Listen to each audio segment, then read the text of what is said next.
Hello, it's me again.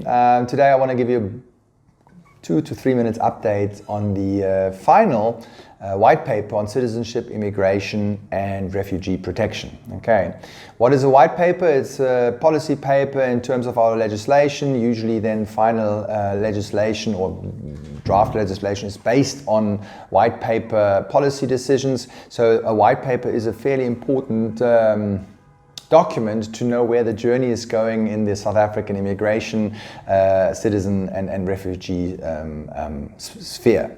And I think the first message is really, if you're looking for incredible updates on immigration, you really need to read very, very carefully, and they're very well hidden because the main part really is around refugees. And correctly so, South Africa, after the end of apartheid, joined a lot of international conventions, but without reservations. And I think it's very important that a lot of countries in the world make reservation to international conventions, but South Africa didn't, and now they would like to submit their reservations to a couple of conventions. And the white paper gives detailed reasons for that. And I think if you're in the refugee space, it's very interesting to read. And I do think South Africa has a good point with some of the reservations there.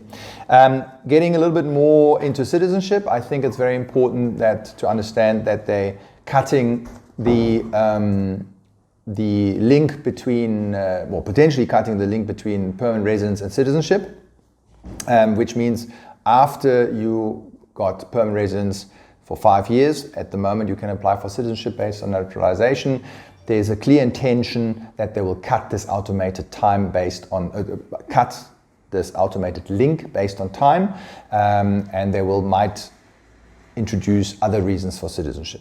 Okay, coming now to immigration, and I think there the core messages are they will potentially establish or re-establish immigration courts, so I think that's very, very useful. Also, they want to establish a dedicated appeal division under the Immigration Board. That's, I think, highly practical, useful, because currently appeals takes 12 months. There's 2 steps of appeals, first to the DG, then to the minister, and they are adjudicated, at least on the DG level, quite poorly, to be honest.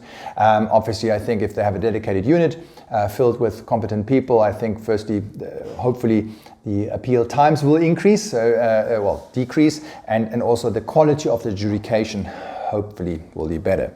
Then the white paper speaks about abolishing the ICT, intercompany transfer, and the relatives visa.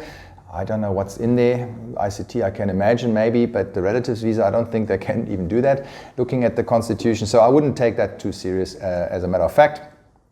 And then they also say that they want to shorten the visa duration in general. Now there, I think that's not a good idea. Not a good idea at all. Why? Because of, firstly, if they're shorter, you have to apply for renewals more often, which means the already very, very scarce resources of Home Affairs will be stretched even thinner. And it's in nobody's interest, really.